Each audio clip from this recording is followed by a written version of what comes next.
people were not working. They were on dates, they were with family, and you're interacting with people who are relaxing and having a good time. But being able to serve people that way and be around people for events and things, everyone is happiest when they're eating.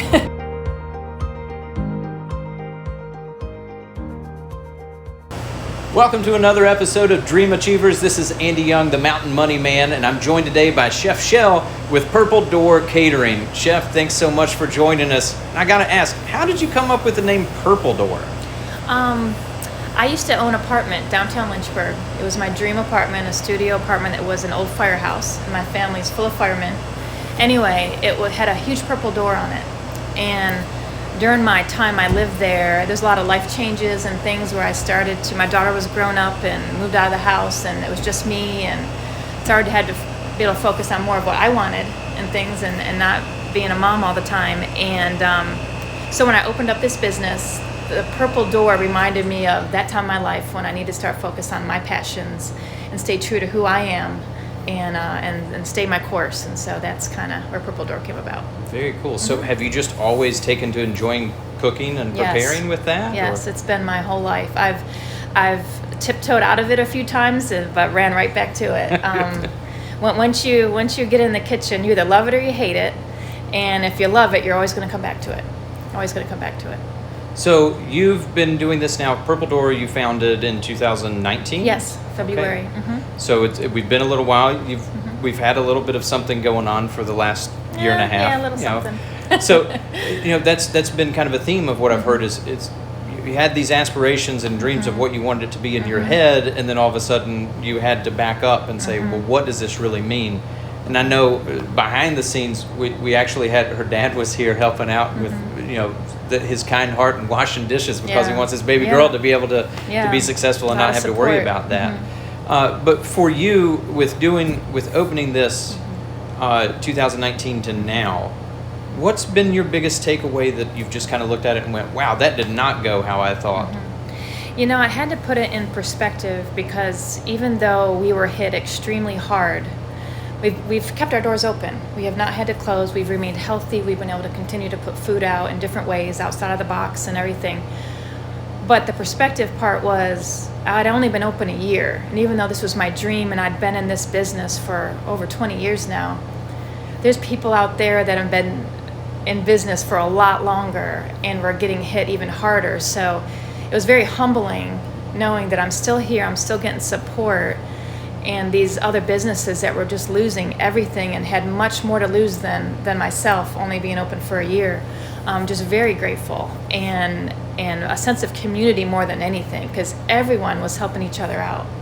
We were all supporting each other, buying from each other,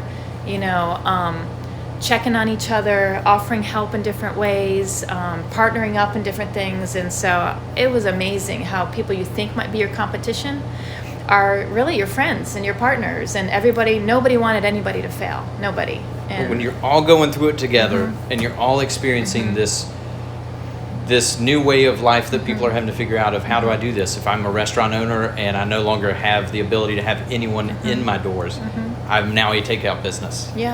That overnight you had to shift with that. And for yourself, I know when we were speaking earlier, you said, hey, 2020, it was lined out. I was going, holy cow, this is great. I can bring on staff, I can expand, I can do all of these things.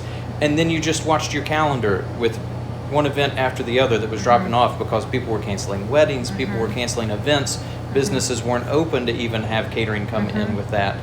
So when you go through that, how do you make it through that type of challenge? Is it that you have support system that you kind of lean on, that you go, hey, I kind of need this? There's three things. One is obviously community.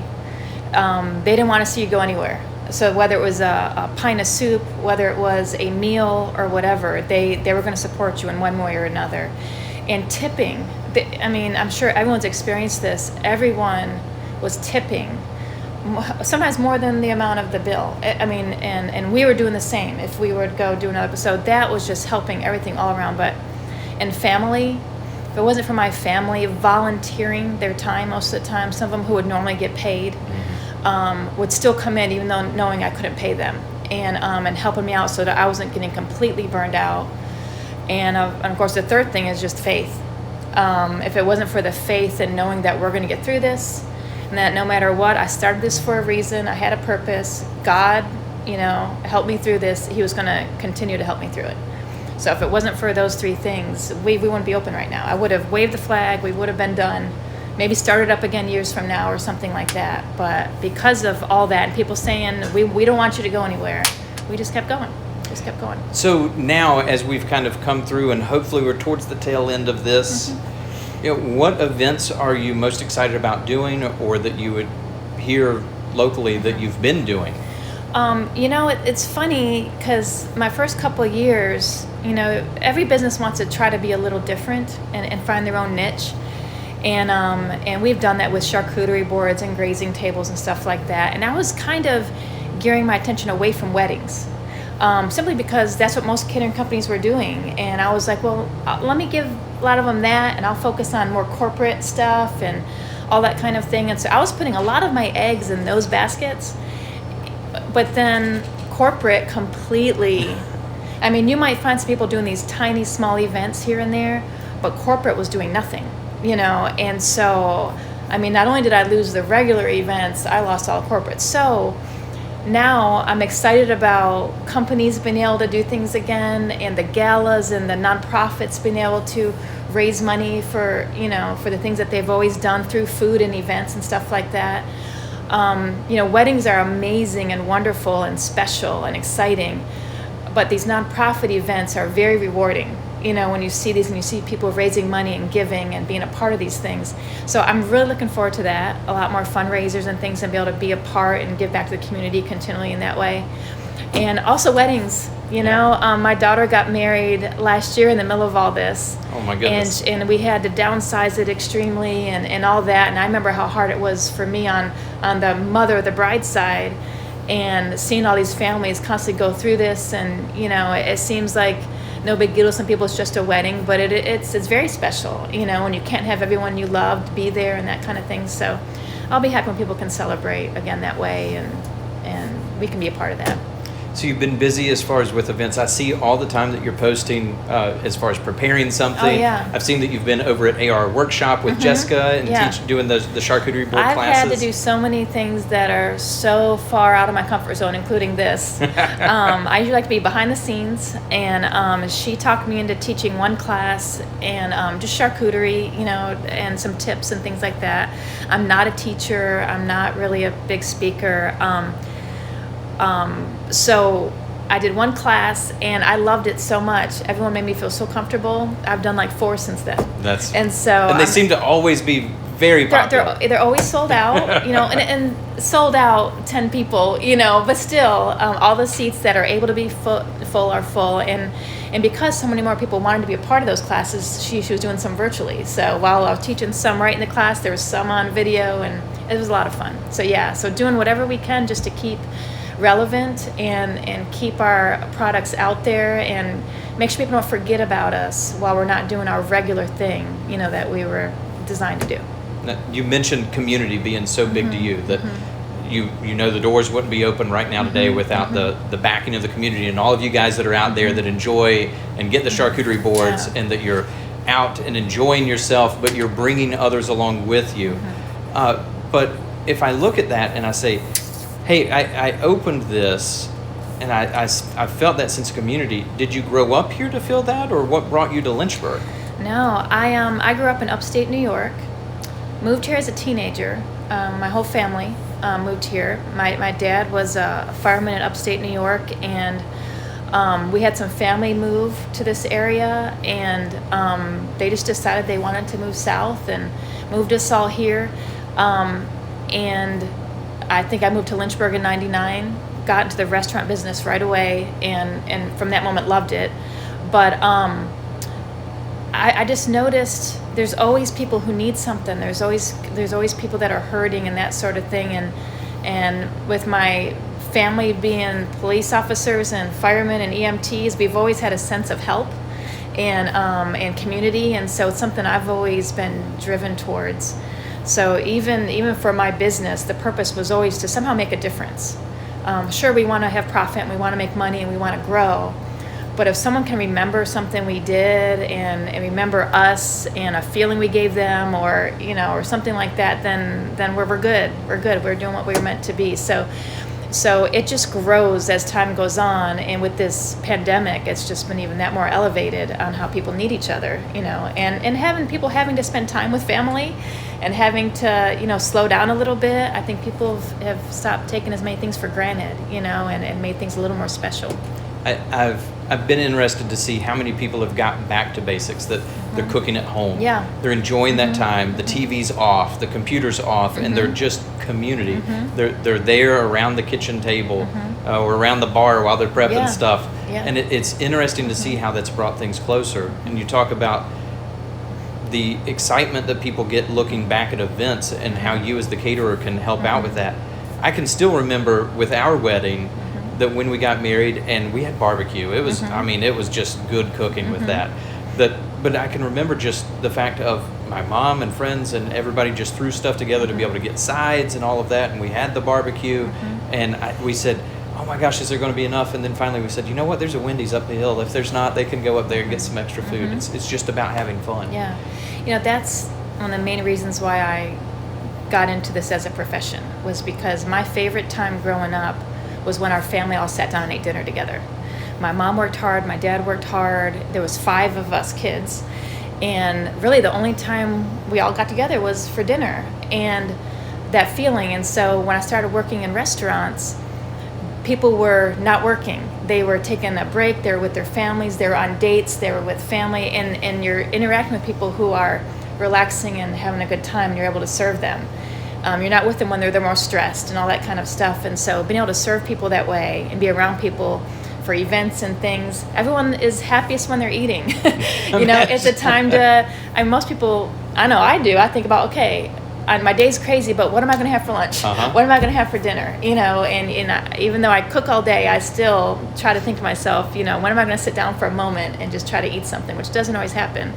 But to me, it's just a great time for people to come together. So food is a big part of gatherings, or any time people get together for something fun or a special occasion, there's always food involved. Now, you mentioned as far as your family coming and helping out here in the restaurant or in the kitchen, just to get things ready, wash dishes, to help you out with just the day-to-day. But, if you want to share some of those special relationships that help you on a daily basis of making this all work, who would that be? When I say family, I mean everybody. My parents, they'll please forgive me for saying this, but my dad's almost 80 and my mom's almost 75. She'd be very upset so hopefully she won't see this. Mom, it's okay. She looks like she's 60, but she's actually 75. They have done nothing but full support for me constantly, and cheering me on, and even though I'm much younger than they are, sometimes I feel so old and so worn down, and they just run circles around me, and they're constantly encouraging me and making sure I can do this. My daughter, she works with me every day. She started working here full-time in January of 2020, before this started. She handles all my emails and talks to everyone, and literally her taking that on has allowed me to go to sleep at night. Oh. Normally I'd do all my cooking, and then I'd go to the computer and spend all night trying to answer emails and do proposals, and my brain is fried. She took over all that, and it's made a huge difference. I have my older sister that comes in here, and she works 3 days a week, and she cooks and preps, and we're right beside each other all day long. My husband helps, my husband's family, my mother-in-law, my stepdaughters and stepsons. My brother, I have a big family, and literally everyone at some way or another helps anytime I need them. But on a regular basis, my sister, my daughter, and my parents are here all the time. That's amazing. When you can have that support system that's around you. My wife is one of 11, so I know exactly what you mean, that it's like they're in your corner. You would have been beaten up on each other before, but then you'll turn around and you said, nobody else is taking this from me. Yes, and I can break, and they're there to help me, and because sometimes I get kind of down and I get wore out, and they just lift me up and keep me going, and where other times I'd have to hold it in and hide it, and with them they just know me, and so I can just be myself, and I literally would not be here if it wasn't for them. Now, we're in the middle of a pretty big competition that you're part of Yes. right now. Yes. And as we're recording this, we're a couple weeks before this is going to air, so we don't know where we're at that point in time, but we'll share down below in the show notes. So if you're on the podcast platforms, there's going to be a link that you'll be able to see what's going on with that. If you're on YouTube, it's going to be down below in the notes as well. But tell us a little bit, how did that even come to be? I was on Instagram, and I just saw an ad come up and said, "Are you a favorite chef?" I'm like, "Oh yeah, of course I am." But anyway, I started reading it, and you enter yourself into this competition, and it was just it looked kind of cool. I didn't really know what was involved, and I'm thinking, well, during a pandemic, and I've been in competitions before, and so I thought, well, this is fun. I'm always up for a competition. And it was through a company called Fave Chef, which has a Facebook and a following, and it's just like with chef tips and products and different things. And anyway, they were putting together this competition to not only help support chefs from all over. So this is a national competition. I know there's people in Canada and outside of the U.S. that are in this competition also. So it's a pretty big competition. And the prize is the winner wins $50,000 to do whatever they want with, and everyone has their different reasons for what they'd want to do with the money. And also they have purchased an advertising spread in Bon Appetit magazine, because they're also raising money for a charity, which is Feeding America, which is a very popular charity right now. They're feeding all the food insecurity areas and just making sure no one goes hungry. And they've made a huge difference. So this competition, along with trying to support a chef, they're also raising money for this charity. So in Bon Appetit magazine, there'll be a spread that will feature the winner and this charity, which would be huge exposure and recognition for someone like me from Lynchburg. So it's kind of exciting, And anytime I go after something, I'm like, is this even possible? Is this even something I can go for? But I always try, you never know. Someone's got to win, so it could be me, don't know. And it's basically based on voting and supporting the charity. And so anyway, it started over a month ago, and there's so many levels that breaks down these, and I know it's taken a long time. It ends on April 8th, so whenever this airs, I don't know, but it ends on April 8th. We'll have a little bit of time left. Good, so people can still vote, if I'm still in it, hopefully. But it started with over 30,000 chefs, and now it's down to the top 1%, and I'm still in it. So it's down to 1,027 chefs, and it's in the quarterfinals, and so I still have a pretty good chance. So it's really exciting, and again, it's about community. The only way I've gotten this far is people voting for me. And you can do the voting as this is live. If it still allows you on the daily basis, you can go online every single day at no cost. You can get one vote. But if you're willing to donate to the Feeding America, which it goes right here in our local community. That's when people pick up food at the Blue Ridge Area Food Bank here. That is a Feeding America center. So it's money that you can be donating that could be coming right back here to the back door to help hungry people out, which is a fantastic cause. The food insecurity, unfortunately, is something that a lot of people have with schools being shut down and people not having access to meals. That's something that's been a huge issue during this pandemic. So thank you for all that you've done to help out with that. Absolutely. Even just through the competition. Yeah. Well, hopefully I'll be able to show Lynchburg proud and represent Lynchburg, Virginia in this national competition. So hopefully it'll keep going. So for people to keep up with you, Chef Shel, what's the best way to keep up with everything that you're doing, your weekly menu that you've got that comes out? Because it's not just catering, guys. If you're hungry and you don't like prepping food, she's your gal. Well, there's three ways. One is we do have a website, which is www.purpledoorcatering.com. It tells you about what we do and also has a chef store on there. So you can actually go on there and see our menu for the week. And you can order right online, you can pay right online, and we constantly update it. Our soups are in there, any inventory we have. We make huge pots of soup and actually package it and freeze it, so you can get it and bring it right to your freezer or thaw it out and eat it right away. And then we also have a pretty big presence on Facebook and Instagram. And so it's Purple Door Gourmet Kitchen. And we're constantly posting new things and information about what we're doing on both those sites. and on the stories and stuff. I got an amazing social media person that takes care of all that and keeps us relevant and in line with all that. And she's doing an amazing job. So, yeah. Well, she does a fantastic job of being able to share your story. Yeah. Because Yeah. a lot of times with chefs, and you mentioned Yeah. this earlier, hey, I just want to be back behind the Yes. scenes and just do my thing. Yes. You know, they've got to bring you to the front and kind of Yeah, pry you out. She pushes me to do this, to put my face out there, to make a video every once in a while, and so I'm trying to get better at it and be more comfortable with it. Well, that's so I'm doing fantastic. it, so.